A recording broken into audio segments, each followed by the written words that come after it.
Hello friends, एक बार फिर से आपका स्वागत है मेरे चैनल एक्सेल्स डाइव पर। और आज मैं आपके लिए एक्सेल की एक बेसिक सीरीज़ लेकर आया हूँ, जिसमें मैं कोशिश करूँगा कि आपको वो सारे लेवल कवर कराऊँ जो कि बेसिक लेवल होते हैं। अगर आपको बेसिक एक्सेल की नॉलेज है भी, तो भी ये वीडियो आपके लिए बहुत ही यूज़फुल होगा, क्योंकि इसके अंदर मैं वो सारी चीज़ें कवर करूँगा। जैसे फ़ाइल कैसे सेव करनी है, कैसे शेयर करनी है, या फिर उसका सेटअप कैसे तैयार करना है, प्रिंट आउट कैसे निकालना है, पीडीएफ में कैसे कन्वर्ट करना है, और भी बहुत सारी चीज़ें हैं जिसके जो मैंने तैयार किया है इस कोर्स के अंदर। तो ये कंप्लीट बेसिक कोर्स है। तो चलिए स्टार्ट करते हैं। सबसे पहले आपको ये पता होना चाहिए कि एक्सेल एग्ज़ैक्टली है क्या और किस काम आता है। तो एक्सेल माइक्रोसॉफ्ट की एक एप्लीकेशन है, बिल्कुल वैसे ही जैसे आपने वर्ड के बारे में सुना होगा, पावर पॉइंट के बारे में सुना होगा। बट वर्ड उसमें आप लेटर लिख सकते हैं, पावर पॉइंट के अंदर आप कोई प्रेज़ेंटेशन तैयार कर सकते हैं, पिक्चर्स लगा के, कुछ टाइटल देकर। उसी तरीके से एक्सेल जो होती है, वह एक्सेल डेटाबेस मेंटेन रखने के लिए यूज़ किया जाता है। डेटा किसी भी टाइप का हो सकता है, जैसे एचआर का डेटा एम्प्लॉयी से रिलेटेड होता है। एम्प्लॉयी का नाम, address, phone number, Aadhaar card, PAN number, account number. उसी तरीके से अगर आप सेल्स के डेटा की बात करेंगे, तो सेल्स के डेटा में प्रोडक्ट होंगे, उसके नाम होंगे, उसकी क्वांटिटी, उसका अमाउंट, उसका किसने सेल किया, सेल्स पर्सन का नाम, उसके टीएल का नाम।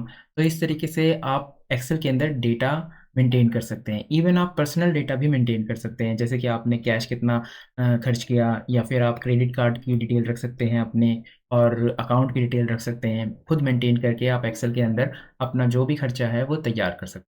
तो एक्सेल एक बहुत ही यूज़फुल एप्लीकेशन है, जो कि ऑफ़िशियली नहीं, पर्सनल लेवल पे भी लोग यूज़ करते हैं। तो इसकी बेसिक नॉलेज होना बहुत ज़रूरी है।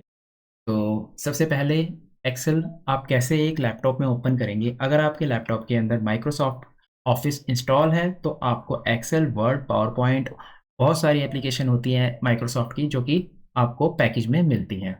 तो आप स्टार्ट में जाएँगे और वहाँ पे आप एक्सेल टाइप करेंगे, तो आपको इस तरीके का आइकन मिलेगा, एक्सेल ऐप करके। मैं विंडो 11 यूज़ कर रहा हूँ, तो यहाँ पे इंटरफ़ेस कुछ और आ रहा है। अगर आप इससे कम वर्ज़न यूज़ कर रहे हैं, जैसे आप 2016 यूज़ कर रहे होंगे, तो उसमें एमएस एक्सेल लिखा हुआ भी आ सकता है। तो ये अलग-अलग विंडो पे ये अलग-अलग तरीके से आपको दिखेगा, ठीक है?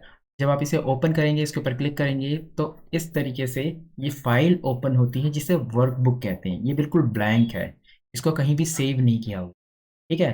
तो इसको, अगर आप इसके ऊपर कोई डेटा बनाते हैं और आप इसे सेव करते वक़्त नो कर देंगे, तो ये फ़ाइल डिलीट हो जाएगी, यानी जो भी आपने इसके ऊपर बनाया होगा वो डिलीट हो जाएगा। तो इसीलिए सबसे पहले हम फ़ाइल को सेव कर लेते हैं। यानी फ़ाइल जब ओपन होती है, तो आप वहाँ पे देख सकते हैं, यहाँ पे बुक के नाम से आएगी। ये बुक 1, 2, 3, 4, 5, 6 इस तरीके से ओपन होती है, जब भी आप कोई नई वर्कबुक ओपन करेंगे। तो इसे सेव कैसे करेंगे आप? फ़ाइल में जाएँगे, फ़ाइल में सेव ऑप्शन पे क्लिक करेंगे, वो आपसे लोकेशन माँगेगा कि एग्ज़ैक्टली आपको इसे सेव कहाँ करना है। अब ब्राउज़र पे क्लिक करके डेस्कटॉप पे या किसी ड्राइव में जाकर सेव कर सकते हैं। बाय डिफ़ॉल्ट जिस नाम से वो ओपन हुई है, वही नाम आपको नज़र आएगा। जैसे देखिए, बुक 6 यहाँ पे नज़र आ रहा है, बट आप इसे अपने हिसाब से कोई भी नाम दे सकते हैं। जैसे आप, अगर आप अकाउंट की डिटेल सेव कर रहे हैं, तो इसे अकाउंट के नाम से भी सेव कर सकते हैं, अकाउंट डिटेल्स, ठीक है? बट जहाँ पे भी आप इसे सेव कर रहे हैं, वहाँ पे ये इस नाम की पहले कोई फ़ाइल नहीं होनी चाहिए। अगर इसी नाम की पहले कोई फ़ाइल है, तो वो आपसे रिप्लेस करने के लिए पूछेगा, और अगर आपने ओके कर दिया, तो वो पहली वाली फ़ाइल डिलीट हो जाएगी और उसकी जगह पे ये वाली फ़ाइल आ जाएगी। तो इसलिए कोशिश करिए कि हमेशा एक यूनिक नाम आपके माइंड में आना चाहिए, जहाँ पे भी आप इस फ़ाइल को सेव कर रहे हैं। अब मैं इसे सेव करता हूँ डेस्कटॉप पे, तो आप देखिए ये फ़ाइल सेव हो जाएगी और डेस्कटॉप पे यहाँ पे एक फ़ाइल क्रिएट हो जाएगी। ये देखिए, अकाउंट डिटेल के नाम से एक फ़ाइल आ गई। ठीक है? इस तरीके से आप एक्सेल की कोई भी वर्कबुक बनाकर उसे सेव कर सकते हैं। अब एक्सेल में होता क्या है, मैं ये बताता हूँ। तो इस पूरे एंटायर जो आपको नज़र आ रहा है, ये होती है एक्सेल की वर्कबुक, ठीक है? वर्कबुक के अंदर आपको सबसे पहले जो प्रोवाइड की जाती है, वो होती है शीट।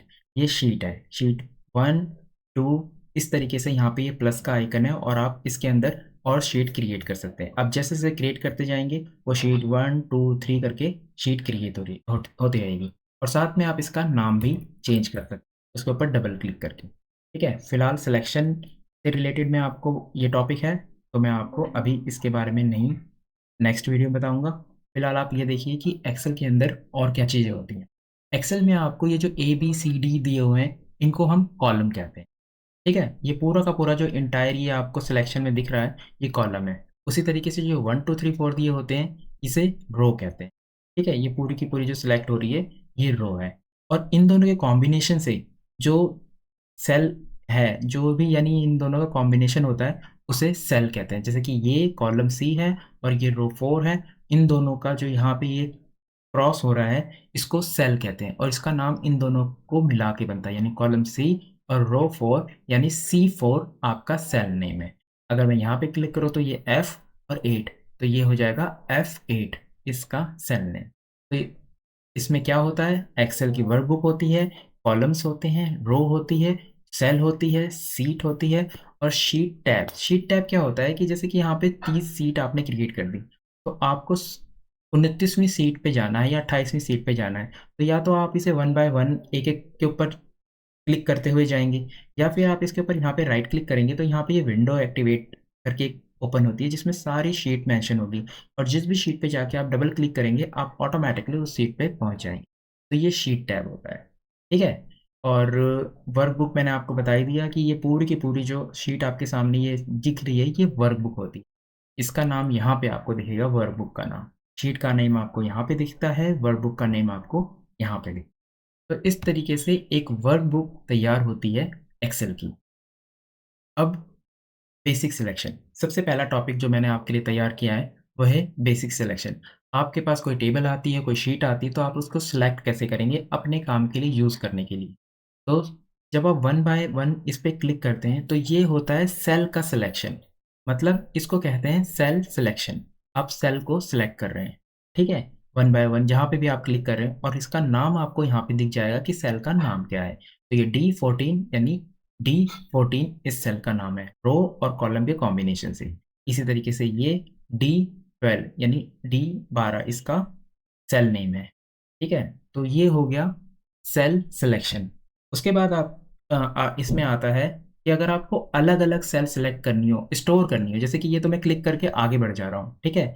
ये एक ही सेल सिलेक्ट हो रही है, लेकिन आपको एक साथ 3 या 4 सेल सिलेक्ट करनी है बट अलग-अलग लोकेशन पे। जैसे कि मान लीजिए इस टेबल के अंदर आपको ये सिलेक्ट करना है इन 50, उसके बाद अर्जुन का मैथ का 48, इस तरीके से ये 2 सेल अलग-अलग सिलेक्ट करनी है।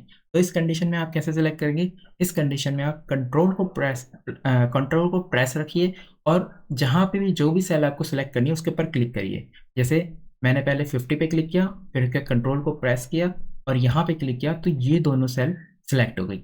अब इन दोनों सेल को मैं डिलीट कर सकता हूँ, कलर करना है तो कलर कर सकता हूँ, जो भी मेरे को आगे रिक्वायरमेंट होगी वो मैं कर सकता हूँ। ये देखिए इसके ऊपर कलर आ गया, ठीक है? इसी तरीके से अगर कोई सेल ब्लैंक है 4-5 सेल ब्लैंक है और आपको उसको फिल करना है एक बार में, जैसे यहाँ पे आप चाहते हैं कि 0 आ जाए, तो आप माउस के साथ उन तीनों सेल को सिलेक्ट करिए और 0 प्रेस करिए। अगर आपने सिर्फ एंटर किया, तो वो एक सेल से दूसरी सेल पे जाएगा, ठीक है? और आपको फिर दोबारा से 0 प्रेस करना होगा और जितने भी सिलेक्शन आपने कर रखे हैं, उन सब पे ये वन बाय वन जाएगा। लेकिन अगर आप कंट्रोल के साथ एंटर करेंगे, तो वो जितनी भी सेल आपने सिलेक्ट कर रखी है, उस पे एक बार में 0 आ जाएगा, ठीक है? ये देखिए एक बार में 0 आ गया, यहाँ पे भी 0 है, यहाँ पे भी 0 है, यहाँ पे भी, ठीक है? तो ये आपका हो गया, अगर आपको इंडिविजुअली सेल सिलेक्ट करनी है, तो आप इस तरीके से सिलेक्ट कर सकते हैं। फिर आता है कि कोई सेल है, ठीक है? आपको उसको मूव करना है, कहीं और ले जाना है। जैसे ये सेल है, इसके ऊपर कोई डिटेल लिखी हुई है, कोई नाम लिखा हुआ है, आपको इसको दूसरी जगह ले जाना है। तो या तो आप कट पेस्ट करेंगे, वो सबसे सिंपल मेथड होता है, या उससे भी सिंपल ये होता है कि आप इसे कट पेस्ट ना करके आप जब इस सेल के ऊपर लाते हैं तो ये 3 आइकन चेंज होते हैं। एक आपको देखिए बोल्ड में प्लस नज़र आ रहा है, इसे आप थोड़ा नीचे ले जाएँगे तो देखिए तीर बने हुए हैं चारों तरफ के, ठीक है? और अगर इसे कॉर्नर पे ले जाएँगे तो ये क्रॉस का आइकन आ जाता है। तो ये 3 आइकन आपके पास सेल के ऊपर आते हैं जब आप माउस को लाते हैं। तो ये जो प्लस का आइकन होता है, ये होता है एडिटिंग के लिए। आप सेल को एडिट कर सकते हैं, उसकी डिटेल को चेंज कर सकते हैं। आप डबल क्लिक करिए, वो एडिट ऑप्शन में चला जाएगा और उसके बाद आप उसे चेंज कर सकते हैं या उसमें कोई चीज़ ऐड कर सकते हैं। उसी तरीके से ये जो क्रॉस का आइकन होता है, ये होता है कि उस सेल में जो भी डिटेल है उसे आप आगे की तरफ ड्रैग करना चाहते हैं या नीचे की तरफ ड्रैग करना चाहते हैं। तो आप माउस से उसे प्रेस करके रखिए, जब क्रॉस के ऊपर आ जाएगा, अभी नहीं, जब ये इस क्रॉस पे आएगा तब माउस को प्रेस करिए, इसे आगे की तरफ ड्रैग करिए, देखिए ये आगे की तरफ ड्रैग हो गया। इसी को फिर दोबारा से नीचे से ड्रैग करिए तो ये नीचे की तरफ, यानी जो सेल में वैल्यू फिल है वो आगे के सेल में चली जाएगी और नीचे की सेल में चली जाएगी इस क्रॉस के यूज से। अब तीसरा कि अगर आपको किसी सेल को मूव करना हो तो उसके लिए जब ये वाला आइकन क्रिएट होता है तो आप माउस से उसे प्रेस करिए और उसे कहीं पे भी ले जाके आप छोड़ेंगे तो वो डिटेल यहाँ से मूव होके यहाँ मूव हो जाएगी। तो इस सेल से जो भी कैलकुलेशन कनेक्टेड है, क्योंकि सेल के अंदर जब हम फॉर्मूले फिल करते हैं तो ये रेफरेंस पास किए जाते हैं, तो जो भी इस सेल से रेफरेंस पास हुआ है जिससे भी ये सेल कनेक्टेड है वो कनेक्ट रहेगी, वो टूटेगा नहीं, उससे वो जो भी कनेक्शन है वो टूटेगा नहीं। इसीलिए आप इस तरीके से उसे ड्रैग करेंगे तो वो कनेक्शन बना रहेगा। लेकिन अगर आप इसे कॉपी पेस्ट कर देंगे कहीं पे तो वो कनेक्शन टूट जाता है। तो इसलिए आप इस तरीके से ही इसको यूज़ करिए, या यह कट पेस्ट भी आप कर सकते हैं। ठीक है, तो आपके पास सेल सिलेक्शन हो गया। कंट्रोल और माउस के साथ आप individually one by one select कर सकते हैं। किसी सेल को मूव करना है तो आप मूव कर सकते हैं। ठीक है, और अगर आप कोई सेल की डिटेल है उसे नीचे तक ड्रैग करना है तो आप क्रॉस के साथ उसे नीचे तक, या राइट, अगर राइट में ड्रैग करना है तो राइट में, लेफ्ट में, कहीं पे भी आप उसे ड्रैग कर सकते हैं। ठीक है, तो ये आपके सिलेक्शन हो गए। उसके बाद आता है कि अगर आपको कोई टेबल सेलेक्ट करनी है, जैसे कि ये एक मान लीजिए छोटी सी टेबल मैंने बनाई है, इसका आपने सिलेक्शन किया। अब ये सिर्फ 70 तक है, 70 तक है, ये लाखों में हो सकती है। तो उस कंडीशन में आपको वापस ऊपर आना है टॉप पर, तो आपको माउस से इसे ऊपर की तरफ लाना पड़ेगा, जिसमें बहुत टाइम लगेगा और फाइल हैवी होगी तो हो सकता है एक्सेल हैंग भी हो जाए। तो उस कंडीशन में क्या कर सकते हैं आप सेलेक्ट करिए और कंट्रोल के साथ बैक स्पेस को प्रेस करिए, तो वो सीधे आपको टॉप पर ले आएगा। ये बहुत ही यूजफुल कमांड है जिससे आप अपना टाइम बचा सकते हैं, क्योंकि अगर आपने लाख का सिलेक्शन किया किसी टेबल में तो आप ऊपर ड्रैग करने में आपको बहुत टाइम लग जाएगा। तो उससे बेटर यही है कि आप टेबल को सिलेक्ट करिए और बैक स्पेस से वापस उसके हेडर पे आ जाइए। इस कमांड को आप याद रखिएगा, ये बहुत यूजफुल कमांड है, कंट्रोल के साथ बैक स्पेस। ठीक है, अब आता है कि अगर आपको पूरा इंटायर कॉलम सेलेक्ट करना हो तो आप कैसे करेंगे। तो उस कंडीशन में आप इनके ऊपर जो ये हेडर ABCD लिखा हुआ है इसके ऊपर माउस से क्लिक करेंगे तो ये पूरा का पूरा कॉलम सेलेक्ट हो जाएगा। उसी तरीके से अगर आपको पूरी रो सेलेक्ट करनी है तो आप ये 1 2 3 लिखा हुआ है इसके ऊपर क्लिक करिए तो ये पूरी की पूरी रो सेलेक्ट हो जाएगी।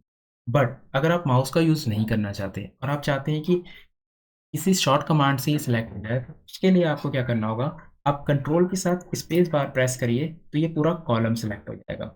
उसी तरीके से जिस भी सेल के ऊपर आप हैं इसकी पूरी रो सेलेक्ट करनी है तो आप शिफ्ट के साथ स्पेस बार प्रेस करिए, ये पूरी की पूरी रो को सिलेक्ट कर लेगा। उसके बाद आप इसे डिलीट कर सकते हैं या इसके अंदर कोई रो इंसर्ट कर सकते हैं। उसी तरीके से कॉलम भी अगर आपने सेलेक्ट किया तो कॉलम को डिलीट कर सकते हैं या फिर कॉलम के अंदर कोई एक नया कॉलम इंसर्ट कर सकते हैं। ठीक है, कैसे इंसर्ट करेंगे ये मैं आपको आगे की वीडियो में बताऊंगा। अभी आपको सिलेक्शन पे ध्यान देना है कि आप किस तरीके से कितने टाइप के सिलेक्शन कर सकते हैं, सिलेक्ट कर सकते हैं। अब आता है कि आपको पूरे कॉलम को नहीं सिलेक्ट करना, पूरी रो को सिलेक्ट नहीं करना, आप इंडिविजुअली भी रो सेल को सिलेक्ट नहीं करना चाहते, आप चाहते हैं कि जो टेबल है वो पूरी की पूरी टेबल सिलेक्ट हो जाए।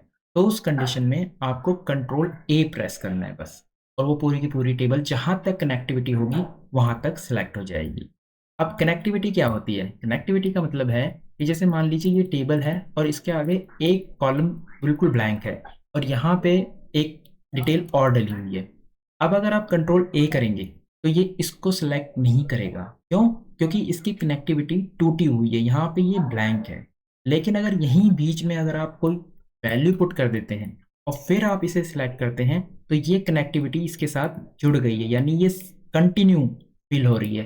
तो जैसे ही आप इसे क्लिक करेंगे ये पूरा का पूरा सिलेक्ट हो जाए। उसी तरीके से रो में भी सेम ये कंडीशन है कि अगर आप बीच में कुछ ब्लैंक है, पूरी की पूरी रो ब्लैंक है, तो ये इसे सिलेक्ट नहीं करेगा। लेकिन अगर बीच में कहीं पे भी आपने कोई वैल्यू फिल कर दी तो जहां तक कनेक्टिविटी है वहां तक वो पूरी की पूरी इंटायर रो को, इंटायर टेबल को सिलेक्ट कर ले। तो आई होप आपको ये समझ में आ गया होगा। बेसिक लेवल पे ये सिलेक्शन होते हैं, और भी टाइप के सिलेक्शन होते हैं, लेकिन अगर आप बेसिक लेवल पे अच्छे सिलेक्शन जाना चाहते हैं तो ये कंट्रोल के साथ बैक स्पेस हो गया, कंट्रोल के साथ एंटर हो गया, कंट्रोल के साथ माउस को कैसे क्लिक करके आप यूज़ कर सकते हैं, सिलेक्ट कर सकते हैं, सेल को मूव कैसे कर सकते हैं, और किसी फील्ड को अगर आपको राइट साइड या लेफ्ट साइड फिल करना है तो उसे सिर्फ ड्रैग करके आप कैसे फिल कर सकते हैं, बार बार उसे टाइप करने की ज़रूरत नहीं है। ये सारे सिलेक्शन आपके काम आ सकते हैं। तो आज की वीडियो में मैंने सिलेक्शन रखा था और मैंने कोशिश की है कि आपको इसमें हर टाइप का सिलेक्शन मैं एक्सप्लेन कर सकूं और मैंने पूरी कोशिश की है। अगर कुछ रह गया है तो आगे की वीडियो में मैं उसे कवर कर दूँ। अगर वीडियो अच्छा लगा हो तो प्लीज़ वीडियो को लाइक कीजिए, चैनल को सब्सक्राइब कीजिए, दोस्तों में शेयर कीजिए और इस सीरीज़ को कंटिन्यू इसके साथ बने रहिए क्योंकि ये एक पूरा बेसिक लेवल का कोर्स है जो कि मैं आपको एक्सप्लेन करूँगा। आप कमेंट करके भी अगर आपकी कोई क्वेरी है तो मेरे से पूछ सकते हैं। तो चलिए मिलते हैं नेक्स्ट वीडियो में, तब तक के लिए बाय एंड टेक केयर।